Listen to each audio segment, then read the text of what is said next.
that we do have an enemy. And that enemy goes all the way back to the Garden of Eden as far as we can read. Okay?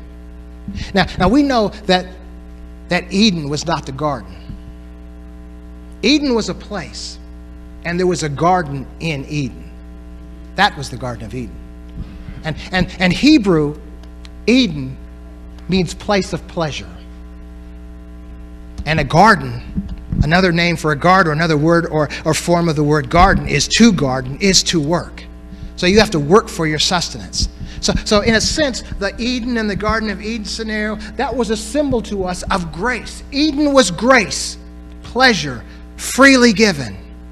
But that garden is that place of work. In order to be sustained, in order for sustenance, there's something that we have to do. We have to recognize that. And so there was a dialogue. So God instructed Adam, in the Garden of Eden, in Eden. And he said, this is the garden. These are the animals. You have authority. Here goes authority again. You have dominion. You have dominion over everything here. The only thing you can't do, Adam, is see those two trees over there? You can't eat of those two trees or you're going to die. And so then later, when Eve comes on board, Adam has to explain the instructions that God gave him to Eve. He's saying, Eve, all this is ours. The dominion, I've named all these animals. They're all ours. We have authority. But see those two trees over there? We can't. Then I'm thinking, maybe he thought about that. Sometimes when you tell your family members or tell your kids, not to do something, they're going to try to be tempted to do it anyway. So Adam said, no, we can't even touch those trees or we're going to die. So he didn't quite quote God as God gave it to him, but he was saying, if I just tell her not to touch them, chances are she's truly not going to eat any of it. So now the serpent came to Eve, and the serpent told Eve, you won't die. You eat of that tree, you're going to be just like gods. Tempted Eve.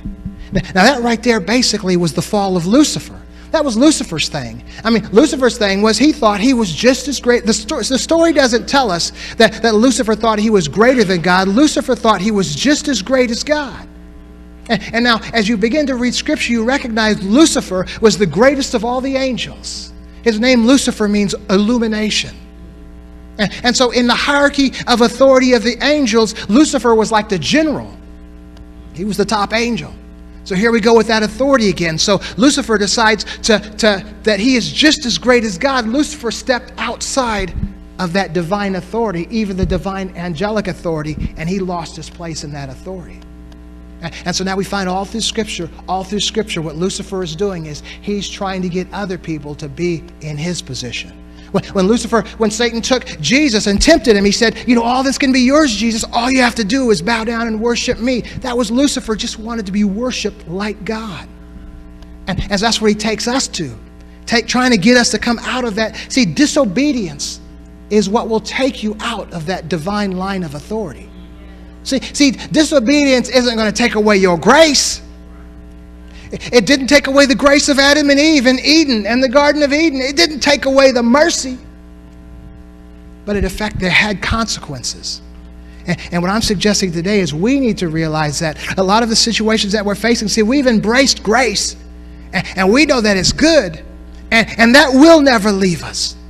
But the authority to move those mountains out of our lives are being adversely affected by the choices that we make in life.